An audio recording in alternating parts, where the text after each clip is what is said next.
Welcome to big TV viewpoint. Telugu రాష్ట్రాలతో పాటు దేశ విదేశాల్లో చోటు చేసుకున్న ముఖ్యమైన ఘటనలపై లోతైన విశ్లేషణ అందించడానికి ఈ వ్యూ పాయింట్లో ప్రొఫెసర్ నాగేశ్వర్ మనతో పాటు ఉన్నారు. నాగేశ్వర్ గారు నమస్తే అండి. నాగేశ్వర్ గారు, మనం మొదటి చూడబోతున్న అంశం భీమవరం డిఎస్పీ గురించి పవన్ కళ్యాణ్ చేసిన వ్యాఖ్యలు. భీమవరం పరిసర ప్రాంతాల్లో పేకాట శిబిరాలు విచ్చలవిడిగా నడుస్తున్నా డిఎస్పీ పట్టించుకోవడం లేదు. డిఎస్పీ జయసూర్య, ఆయనపై చాలా ఫిర్యాదులు వస్తూ ఉన్నాయి, అలాగే ఆయన సివిల్ వివాదాల్లో తలదూరుస్తున్నారు అంటూ చాలా కంప్లైంట్లు వస్తున్నాయంటూ పవన్ కళ్యాణ్ రియాక్ట్ అయ్యారు. దాని గురించి ఏకంగా డీజీపీని వివరణ అడిగారు ఆయన, అలాగే ఎస్పీని కూడా వివరణ అడిగారు. డిఎస్పీపై విచారణ జరిపి రిపోర్ట్ సమర్పించాలంటూ పవన్ కళ్యాణ్ చేసిన ఆదేశాలపై ఆంధ్రప్రదేశ్ రాజకీయాల్లో ఇప్పుడు చర్చనీయాంశంగా మారింది. ఆయన సాధారణ పరిపాలన నియామక నిర్ణయాలు దాటి మాట్లాడారా అంటూ చర్చ జరుగుతుంది. ఈ విషయంపై ఒకసారి అనిత్ కూడా మాట్లాడారు. జరుగుతున్న ఈ వివాదంపై పవన్ కళ్యాణ్ స్పందించిన తర్వాత, పవన్ కళ్యాణ్ వివరణ అడిగిన తర్వాత హోంమంత్రి అనిత్ మాట్లాడారు. ఒకసారి హోంమంత్రి అనిత్ ఏం మాట్లాడారో చూద్దాం. మాది ఎన్డీఏ కూటమి అండి. మేము ఒక విషయం చెప్పనా, మీ ఇలాంటి క్వశ్చన్స్ లాస్ట్ గవర్నమెంట్లో సీఎంని మీరు అడుగుంటే ఈ పొజిషన్ ఉండేది కాదు ఈరోజు మాకు. అదే కాదు చెప్తున్నా, ఇలాంటి క్వశ్చన్స్ ప్రీవియస్ సీఎంని మీరు అడుగుంటే, లాస్ట్ సీఎంని మీరు అడుగుంటే ఇలాంటి పరిస్థితులు ఇప్పుడు సొసైటీ కూడా వచ్చి ఉండేవి కాదు. నేనేమంటానంటే, ఈరోజు మేము అందరం ఎన్డీఏ కూటమిలో ఏదో రకంగా చిచ్చు పెట్టాలని చూస్తారు. మాకు అండర్స్టాండింగ్ ఉంది, మాకు సమన్వయం ఉంది, శాఖల మధ్యలో సమన్వయం ఉంది. మాకు ఎటువంటి ఈగోస్ లేకుండా మేము పనిచేస్తున్నాం. మా అధికారులు ఎటువంటి ఈగోస్ లేకుండా పనిచేస్తున్నారు. మీకు కావాల్సింది రిజల్ట్, మంచి పరిపాలన. మేమందరం కలిసి మేము పని చేసుకుంటాం అనుకునేటప్పుడు ఇది అంత క్వశ్చన్ అవసరం లేదని నా ఉద్దేశం. మాది నాగేశ్వర్ గారు, పవన్ కళ్యాణ్ పోలీస్ డిపార్ట్మెంట్కి సంబంధించి ఒక డిఎస్పీకి సంబంధించి విచారణ జరిపి రిపోర్ట్ ఇవ్వండి అని అడగటం సాధారణ పరిపాలన నియమాలకు విరుద్ధం అంటూ చర్చ జరుగుతోంది. అదే సమయంలో ప్రజాప్రతినిధిగా అది ఆయనకు ఉన్న హక్కు అనే ప్రచారం జరుగుతోంది. అయితే హోంమంత్రి అనిత దీన్ని లైట్ తీసుకున్నారు. సో ఈ వ్యవహారం గురించి మీ అనాలిసిస్ ఏంటి? ఇది సాధారణ పరిపాలనా నియామకాలకు విరుద్ధమా? ఇప్పుడు సమస్య డిఎస్పి, సదరు డిఎస్పి ప్యాకాటను ఇతర నేర కార్యక్రమాలని ప్రోత్సహించాడు, ఎందుకు ప్రోత్సహించాడు అనేది ఇష్యూ కాదు. ఇప్పుడు అది ఇష్యూ పవన్ కళ్యాణ్ ఎందుకు ఇన్వాల్వ్ కావాల్సి వస్తుంది, హోంమంత్రి పరిధిలో ఉంటుంది కదా అన్నది ఇష్యూ. కానీ హోంమంత్రి ఆన్సర్ మీరు చూడండి. గత ప్రభుత్వాన్ని కనుక మీరు ఈ ప్రశ్న అడిగి ఉంటే ఇప్పుడు సొసైటీకి పరిస్థితి ఉండేదే కాదు. అంటే ప్రశ్నతో మాకు సంబంధం లేదు, మేము చెప్పాల్సింది చెప్పుకుంటామని కదా. ప్రశ్న అది కాదు కదా. ప్రశ్న పోలీస్ అధికారులు ఇలా ఎందుకు ప్రవర్తిస్తున్నారని ప్రశ్న అడిగితే ఎస్, రాజకీయంగా అది కూడా కరెక్ట్ కాదు. 16 నెలల తర్వాత కూడా ఇంకా గత ప్రభుత్వం వల్లనే జరుగుతుంది అని అంటే అర్థం ఉంటుందా? ఇప్పుడు ఏదో అప్పుల పాలు ఆర్థిక పరిస్థితి గత ప్రభుత్వమే, ఆఖరికి ఒక డిఎస్పీ పనితీరు గత ప్రభుత్వం అని ఆధారపడుతుందా? ఇదైనా గత ప్రభుత్వంలో పోలీసులు ఇష్టారాజ్యంగా వ్యవహరించారు. మీ ప్రభుత్వం వచ్చింది కదా, వాళ్ళు పీక్పడేయండి. వాళ్ళు ఇంకా ఎందుకు పదవులు ఉంచుకుంటున్నారు? సో అలాంటి వాళ్ళకి ఎందుకు మీరు యాక్షన్ తీసుకుంటున్నారు? అది కదా క్వశ్చను. కానీ గత ప్రభుత్వంలో అడిగుంటే ఇలా అయ్యేది కాదు అనే క్వశ్చన్ ఒక రకంగా ఆన్సర్ ఏమి ఇవ్వాలో తెలియని పరిస్థితికి నెట్టివేయబడమే కదా. హోంమంత్రి విడవంటే కప్పకో పాము కోపం అన్నట్టు సామెత ఉంది కదా. సో ఆ రకమైన పరిస్థితి ఇప్పుడు ఏమనాలి? సాధారణంగా మీకు హోమ్ మినిస్టర్లో ఉన్న హెల్ప్లెస్నెస్ కనబడుతోంది. ఎందుకంటే గతంలో పవన్ కళ్యాణ్ బహిరంగంగానే వేదికపై నుంచి హోంమంత్రులు ఆక్షేపించారు. మీకు చదువు కాకపోతే పక్క జరగండి, నేనే హోంమంత్రి పదవి తీసుకోవాల్సి వస్తుందని కూడా వ్యాఖ్యానించారు. ఆ స్థాయికి కూడా వెళ్ళింది.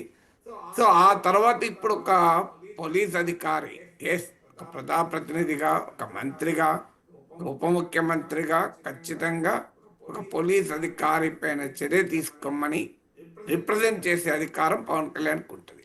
కానీ ఇక్కడ రిప్రజెంట్ చేశాడా, వివరణ అడిగాడా? వివరణ అడిగే అధికారం మాత్రం పార్లమెంటరీ డెమోక్రసీ రూల్స్ ఒప్పుకో.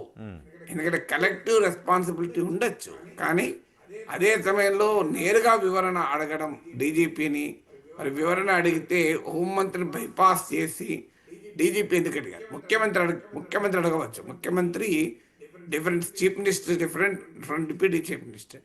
డిప్యూటీ చీఫ్ మినిస్టర్కు కాన్స్టిట్యూషనల్గా కానీ స్టాట్యుటరీ కానీ ప్రత్యేక హోదా ఏమీ ఉండదు. That is more a political హోదా తప్ప రాజ్యాంగబద్ధమైన హోదా లేదు. మీరు రాజ్యాంగం మొత్తం గాలించండి, ఎక్కడన్నా ఉప ముఖ్యమంత్రిని ఎలా ఎంచుకుంటారో అని ఉందా? అందుకే గతంలో జగన్మోహన్ రెడ్డి 5 ఉప ముఖ్యమంత్రులను కూడా పెట్టారు కదా. ఏ పార్లమెంటరీ డెమోక్రసీ బాధ్యత మంత్రులందరికీ బాధ్యత ఉంటుంది. హోంమంత్రి సంబంధించిన వ్యవహారాలపైన పంచాయతీరాజ్ మంత్రి అయిన పవన్ కళ్యాణ్ కూడా బాధ్యత ఉంటుంది. దాంట్లో అనుమానం లేదు. బాధ్యత ఉండడం వేరు, నేరుగా యాక్షన్లోకి రావడం వేరు. ఉదాహరణకు ఒక పంచాయతీరాజ్ డిపార్ట్మెంట్లో ఒక ఆఫీసర్ పనిచేయరు, డిస్ట్రిక్ట్ పంచాయతీ ఆఫీసర్ పనిచేయరు. హోంమంత్రి కనుక నేరుగా డిస్ట్రిక్ట్ పంచాయతీ ఆఫీసర్ను చర్య తీసుకోమని ప్రిన్సిపల్ సెక్రటరీ పంచాయతీరాజ్కు ఫోన్ చేసి అడిగితే ఎలా ఉంటుంది పవన్ కళ్యాణ్ రియాక్షన్? సో ఆ సిచ్యువేషన్ ఇప్పుడు ఉంటుంది, ఎందుకంటే ఎవరి శాఖలు వారికి ఉంటాయి. అదే సమయంలో chief minister is the head of all. Chief minister అన్ని డిపార్ట్మెంట్లను సమీక్షించే అధికారం ఉంటుంది, అన్ని డిపార్ట్మెంట్లను పిలిపించి అధికారులతో మాట్లాడే అవకాశం ఉంటుంది, బికాజ్ ఈ ద చీఫ్ మినిస్టర్. సో కానీ మీకు ఫండమెంటల్గా మినిస్టర్స్కి వచ్చేవరకు ఏంటంటే వాళ్ళ శాఖ పరిధిలో పనిచేస్తుంటారు. ఇతర శాఖల్లో ఏదైనా వారి దృష్టికి వచ్చినప్పుడు దాన్ని సంబంధిత మంత్రి దృష్టికి తీసుకురావడమా, లేదా చీఫ్ మినిస్టర్ దగ్గరికి తీసుకెళ్ళడమా, లేదా క్యాబినెట్లో రైజ్ చేయడమా ఉంటుంది తప్ప నేరుగా యాక్ట్ కాదు. ఒక రకంగా అది చీఫ్ మినిస్టర్గా యాక్ట్ అయినట్లే. సో కూటమి మధ్య సమన్వయము చిచ్చు పెట్టడం మన ఉద్దేశం కాదు. అసలు ఈ పరిణామాలే జరగకపోతే చిచ్చు ఎక్కడిది? సో ఈ చిచ్చు చర్చ ఎందుకు జరుగుతుంది? బహిరంగంగా చర్చ జరుగుతుంది కదా. ఇప్పుడు మనం చెప్పలేదు కదా పవన్ కళ్యాణ్ హోంమంత్రి పైన అలా వ్యాఖ్యలు చేయమని గతంలో మనం చెప్పింది కాదు కదా. సో అందువల్ల అయితే హోమ్ మినిస్టర్ ఏం చేయగలుగుతారు? కూటమికి రెండవ పెద్ద నాయకుడు పవన్ కళ్యాణ్. సో పవన్ కళ్యాణ్తో ఘర్షణ పడే అవకాశం ఏ మంత్రికి ఉండదు. అలాంటప్పుడు ఏం చేయాలి? ఆన్సర్ లేదు కదా. మరి పవన్ కళ్యాణ్ ఇలా ఎందుకు వ్యవహరించాల్సి వచ్చింది అనేది నెక్స్ట్ క్వశ్చన్. ఆయన మరి హోమ్ మినిస్టర్కి చెప్పి అమ్మ చూడు డిఎస్పీ చాలా ఓవర్ యాక్షన్ ఉంది, ఇతని పైన యాక్షన్ తీసుకోండి అని చెప్పచ్చు. మరి అలా హోమ్ మినిస్టర్కి ఎందుకు చెప్పలేదు పవన్ కళ్యాణ్? అంటే తానే ఎందుకు యాక్ట్ చేశాడు? మేము ఇగో లేకుండా పని చేస్తున్నాం అన్న పదం హోమ్ మినిస్టర్ వాడారు. అంటే అర్థం ఏంటి? ఇగోలే ప్రాబ్లమా అనే క్వశ్చన్ వస్తుంది కదా. ఎందుకు ప్రత్యేకంగా నొక్కి చెప్పాల్సి వచ్చింది ఇగో లేకుండా మేము పని చేస్తున్నామని? ఇగోలు అని చర్చ ఎందుకు వచ్చింది ఇక్కడ? బహుశా హోమ్ మినిస్టర్కు నేను చెప్పడం ఏంటి అనే భావన పవన్ కళ్యాణ్కి ఉందని మంత్రి గారు ఏమైనా ఫీల్ అవుతున్నారా? సో దీనికి అనేక క్వశ్చన్స్ అయితే రైజ్ అవుతున్నాయి కదా.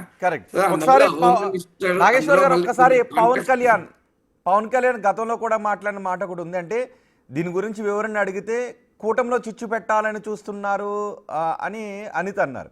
పవన్ కళ్యాణ్ అంతకుముందు మేము 15 ఏళ్ళు కలిసి ఉండాలని అనుకుంటూ ఉన్నామని పవన్ కళ్యాణ్ అన్నారు. ఒకసారి గతంలో పవన్ కళ్యాణ్ అన్న బయట కూడా విందామండి. ఈ కూటమి ఒక 15 ఏళ్ళకి తక్కువ కాకుండా బలంగా ఉండాలి. మనందరం ఎంత బలంగా ఉండాలి అంటే ఇంక ఇది తప్ప ఇంకెవరికి ఏది రాదు. ఇబ్బందులున్నా ఏ ఉన్నా తట్టుకొని నిలబడి, ఎందుకంటే ఈ రోజున ప్రధానమంత్రి గారు మనకు వచ్చి అండగా ఉన్నారంటే ఈ పెట్టుబడులను కానీ ఈ నమ్మకాన్ని కానీ ఎటు మాత్రం సడలించకుండా మేము ముందుకెళ్తామని మీ అందరికీ తెలియజేసుకుంటూ అందరం సమిష్టిగా పనిచేస్తాం. ప్రధానమంత్రి గారి నాయకత్వంలో గౌరవ ముఖ్యమంత్రి నారా చంద్రబాబు నాయుడు గారి స్ఫూర్తితోటి ఆ నాయకత్వంతో ముందుకెళ్తాం. మేమందరం మీ ఆకాంక్షల్ని, వచ్చే తరం ఆకాంక్షల్ని ముందుకు తీసుకెళ్తామని తెలియజేసుకుంటూ సెలవు తీసుకున్నాను. నాగేశ్వర్ గారు, మన కర్నూలు సభలో పవన్ కళ్యాణ్ మాట్లాడిన మాటలు ఇవి. సో ఆయన ఆకాంక్ష అలా కనబడుతుంది. ఇక్కడ కనీసం అనితతో కూడా చెప్పకుండా నేరుగా ఆయన ఆదేశాలు జారీ చేయడం తర్వాత ఈగోస్ ఏమన్నా ఉన్నాయనే చర్చ జరుగుతోంది. చిచ్చు పెట్టాలి అని ప్రయత్నం చేస్తున్నారు అనే అనిత మాటలు కనబడుతున్నాయి. ఆకాంక్ష కాదు, ఆచరణలో కూడా రాష్ట్ర నాయకత్వ స్థాయిలో I don't think there is anything that is wrong. మీకు చంద్రబాబు నాయుడు కానీ లోకేష్ కానీ పవన్ కళ్యాణ్ పట్ల చూపుతున్న గౌరవము, చంద్రబాబు నాయుడు పట్ల పవన్ కళ్యాణ్ చూపుతున్న గౌరవంలో ఎక్కడా తేడా అయితే కనిపించడం లేదు. అంతర్గతంగా ఏం జరుగుతుందో మనకు తెలియదు, కానీ బయట ఆప్టిక్స్ చూస్తే మాత్రం ఆ రకమైన భావన ఎక్కడా కలగడం లేదు. సో చంద్రబాబు నాయుడు పవన్ కళ్యాణ్ల స్థాయిలో there is a perfect coordination ఉన్నట్లే కనబడుతోంది. ఇటీవల కూడా చిరంజీవి పైన బాలకృష్ణ అసెంబ్లీలో వ్యాఖ్యలు చేసిన నేపథ్యంలో చంద్రబాబు నాయుడు పవన్ కళ్యాణ్ జనంతో ఉన్నాడు అనే కారణాన ఆయన ఇంటికి వెళ్ళి గంట సేపు మాట్లాడాడు. చాలా చర్చలు జరుగుతున్నప్పుడు లోకేష్ను ఉప ముఖ్యమంత్రి చేయాలి అనే చర్చ జరిగినప్పుడు, పవన్ కళ్యాణ్కు పోటీ అవుతాడని డిస్కషన్ అయినప్పుడు మంత్రులు వ్యాఖ్యానించారు తప్ప లోకేష్ ముఖ్యమంత్రి కావాలి, లోకేష్ ఉప ముఖ్యమంత్రి చేయాలని. కానీ ఎక్కడా చంద్రబాబు నాయుడు కానీ లోకేష్ కానీ రియాక్ట్ కాలే, పవన్ కళ్యాణ్ కూడా రియాక్ట్ కాలే. మీరు పవన్ కళ్యాణ్ అంత కాంట్రవర్సీ జరుగుతున్న సమయంలో అన్నిటికీ మించి చిరంజీవి ఎపిసోడ్ వచ్చినప్పుడు కూడా పవన్ కళ్యాణ్ ఎక్కడా బహిరంగంగా రియాక్ట్ కాలే. ఇంటర్నల్గా డెఫినెట్గా తన ఆవేదన వ్యక్తం చేసి ఉండాలి, ఎందుకంటే చిరంజీవి పట్ల పవన్ కళ్యాణ్కు ఉన్న గౌరవము అందరికీ తెలుసది. సో అందువల్ల బాలకృష్ణ చిరంజీవి పైన ఎవడు అనే రీతిలో చేసిన అనుచిత వ్యాఖ్యలు డెఫినెట్గా పవన్ కళ్యాణ్ నొప్పించి ఉంటాయి. పవన్ కళ్యాణ్ మెగా అభిమానులందరూ రియాక్ట్ అయితే మెగా అభిమానుల్లో నెంబర్ 1 పవన్ కళ్యాణ్ కదా. పవన్ కళ్యాణ్లో బాధ ఉండకుండా ఉండదు. కానీ బహుశా అంతర్గతంగా చంద్రబాబు నాయుడు కలిసినప్పుడు 1 అవర్ మాట్లాడినప్పుడు వ్యక్తం చేసి ఉండాలి. కానీ బయటికి మాత్రం ఆప్టిక్స్లో ఎక్కడా తేడా రాలే. సో ఈవెన్ జనసేన మంత్రులు కావచ్చు, ఎమ్మెల్యేలు కావచ్చు, ఎవరు కూడా బాలకృష్ణకు వ్యతిరేకంగా కామెంట్ చేయలే, రియాక్ట్ కాలే. సో అంత పకడ్బందీగా మెయింటైన్ చేస్తున్నారు. వాస్తవంగా మెగా అభిమానుల్లో తీవ్ర అలజడికి కారణమైంది బాలకృష్ణ చిరంజీవిని పైన ఇలాంటి వ్యాఖ్యలు చేయడం ఏంటి. ఆ ఎపిసోడ్ను విజయవంతంగా చంద్రబాబు నాయుడు పవన్ కళ్యాణ్ ఇద్దరు సమసిపోయేలా చేశారు. ఎందుకంటే ఈ 2 పార్టీలకు కూటమి అవసరం. మీకు ఇవాళ ఒక టీడీపీకి అవసరం కాదు, టీడీపీకి తప్పనిసరిగా అవసరము. టెక్నికల్గా టీడీపీకే బలం ఉండొచ్చు, మెజారిటీ ఉండొచ్చు. కానీ ఒక్కసారి జనసేన టీడీపీల మధ్య అగాధం ఏర్పడితే భారతీయ జనతా పార్టీ వైఖరిలో కూడా మార్పు వస్తుంది. సో బీజేపీ జనసేన గనక ఏకమై టీడీపీతో ఘర్షణ పడితే నష్టం. ఎందుకంటే బీజేపీ జాతీయ నాయకత్వం పవన్ కళ్యాణ్ ముందు పెట్టి తెలుగుదేశం సంగతి తేల్చుకోవచ్చు అని గతంలో ఏబిఎన్ రాధాకృష్ణ విశ్లేషించారు. సో అందువల్ల అంత సులభంగా తెలుగుదేశం ఈ కూటమిని డిస్టర్బ్ చేసే పని చేయదు. ఇక జనసేనకు కూడా అంతే నష్టం, అంతకన్నా ఎక్కువ నష్టం కూడా. ఇవాళ జనసేనకు 2019లో ఒకటే సీట్ వచ్చి పవన్ కళ్యాణ్ కూడా ఓడిపోయిన సిచ్యువేషన్ నుంచి ఇవాళ 100% స్ట్రైక్ రేట్ 21 సీట్స్తో పవన్ కళ్యాణ్ ఉప ముఖ్యమంత్రి కాగలిగాడంటే అది తెలుగుదేశంతో పొత్తు వల్లనే సాధ్యమైంది. అందువల్ల ఉభయులకు లాభం జరిగింది. బీజేపీకి నాగు బొనాంజానే, సో దీపావళి ధమాకా లాగా లాభమైంది పొత్తు వల్ల. అందువల్ల అలాంటి పరిస్థితుల్లో ఇప్పుడు ఈ కూటమిని రాష్ట్ర స్థాయిలో డిస్టర్బ్ చేయరు, కానీ దిగువ స్థాయిలో మాత్రం ఇలాంటి ఇరిటెంట్స్ ఉంటాయి.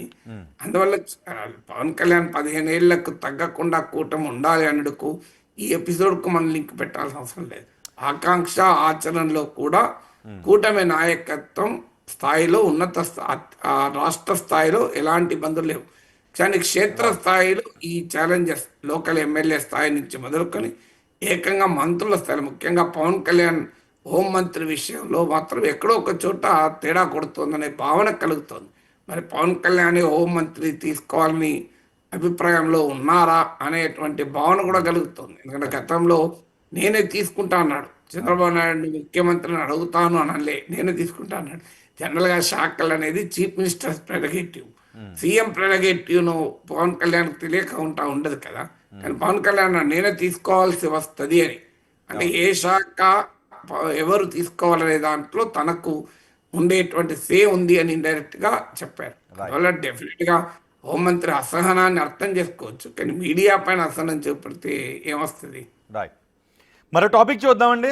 ఇది తెలంగాణ రాజకీయాలకు సంబంధించిన టాపిక్ ఇప్పుడు మనం చూడబోతున్నాం. కొండా సురేఖ ఆంధ్రప్రదేశ్లో పవన్ కళ్యాణ్ అనితకు సంబంధించి హోంమంత్రి, హోంశాఖకు సంబంధించి పవన్ కళ్యాణ్ ఆయన పరిధికి మించి వెళ్ళారా అన్న దానిపై చర్చ జరుగుతోంది. దాని గురించి లోతైన విశ్లేషణ